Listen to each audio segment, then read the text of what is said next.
Obboleettiin karaan sagaraa kee fi maayitsanii kee walitti si madaa'e. There is a sister being afflicted Sagaraaf karaa maayitsanii kee walitti si madaa'e walitti. of your womb, and Anfoolii qabu si keessaa dhangala'aa. so because of that you lose something, a fluid, Ilmi Waaqayyoo si jaallata. and God, the Son of God, loves you right now. Fiigi as ba'i fayyada Run to fura. the front wherever you are. Kottu lafa jirtu. Run to the front wherever you are. Nama da'ee jira maatsaniin kun. Obboleettiin akkasuma vaayirasii tiruutiin rakkattu. There is a sister used to suffer of Vaayirasii tiruu. hepatitis. Maal sin jedhu ogeessi? Vaayirasii turuu hepatitis B. Eessa dhufte? Fincaarraan dhufee ambotti. This is the one of the message. Bilisa. Used to suffer by hepatitis B. Garraa isaa harkisaan gara gooftaatti. Wave your hands wherever you are. Kadhumaa afurri jibbaa wajjin itti galte keessaa iyyi. Bayi! Bayi keessa! Out of it. Bayi! Be Dhiiga out of olichaa it. keessa. Iyyi sadhumaa keessa. Sokki. Thank you. Rasa, rasa, rasa. Wave your hand wherever you are. Thank you, thank you.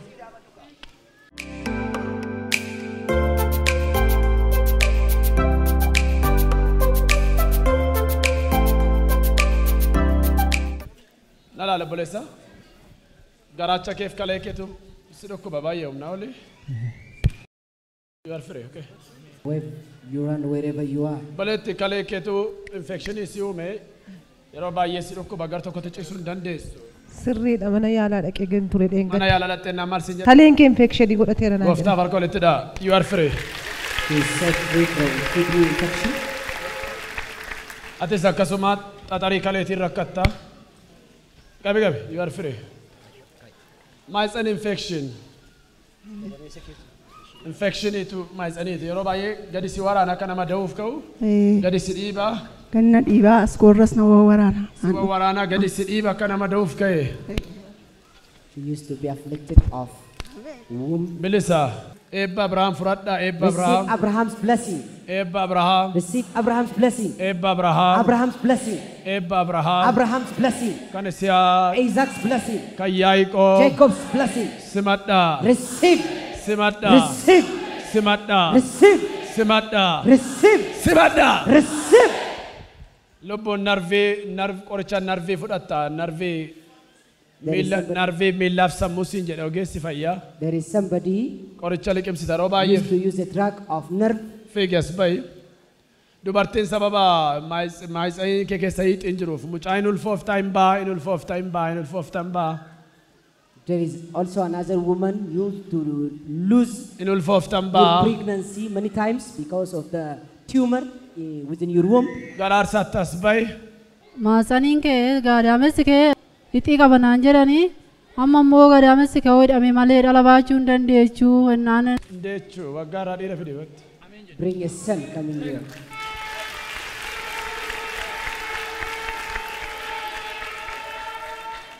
Hallelujah.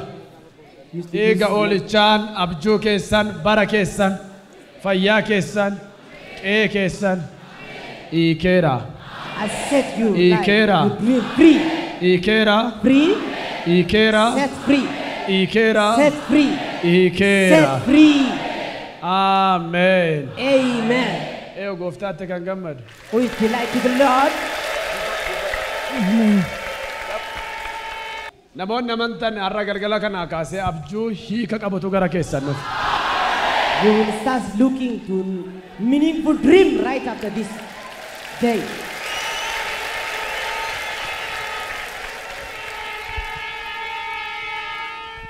Abjuu hiika qabu. Meaningful dream. Maalin jedhee? What did I say? Meaningful dream.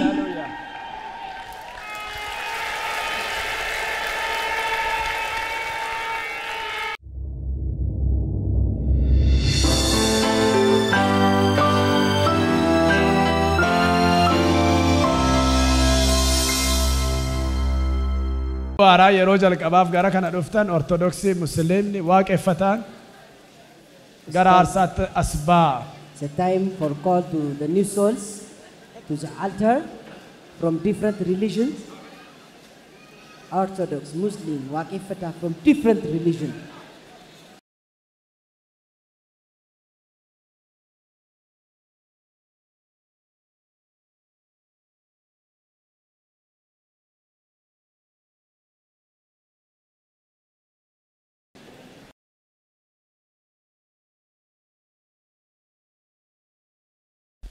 har'aa kaasee humna biyya lafaa hundumaa hojii fooniif dhiigaa hundumaa ganeera siin waaqa fayyina koo godhee si fudhadheera Yesuus Kiristoos har'aa kaasee ani mucaa keeti har'aa kaasee ani duuka buutuu keeti kanaan durayyuu natu sin beeku malee ati na beekta ani mucaa keeti ammas duuka buutuu kee ta'eera harka keessa walitti buusaa gooftaaf galata fidaa.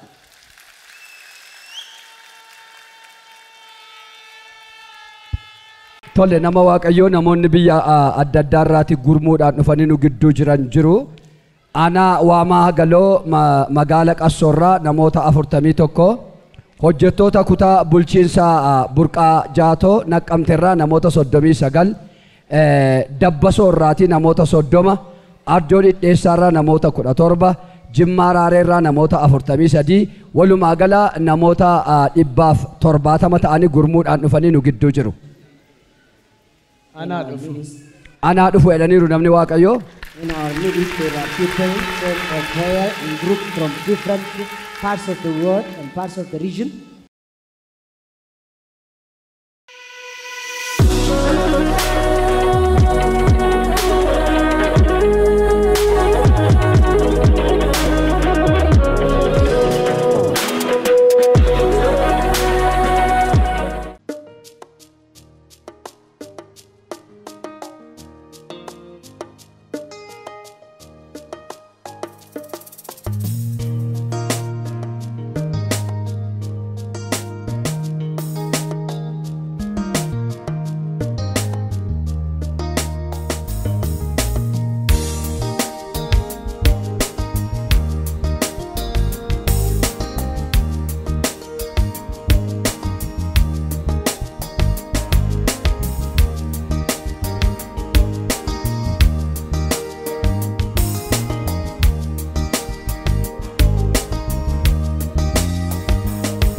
from many conflicts. We thank you, Holy Spirit.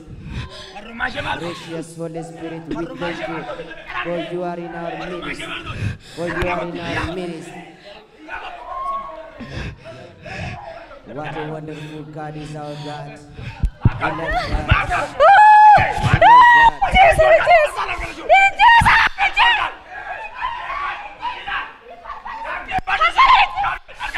Watch all out.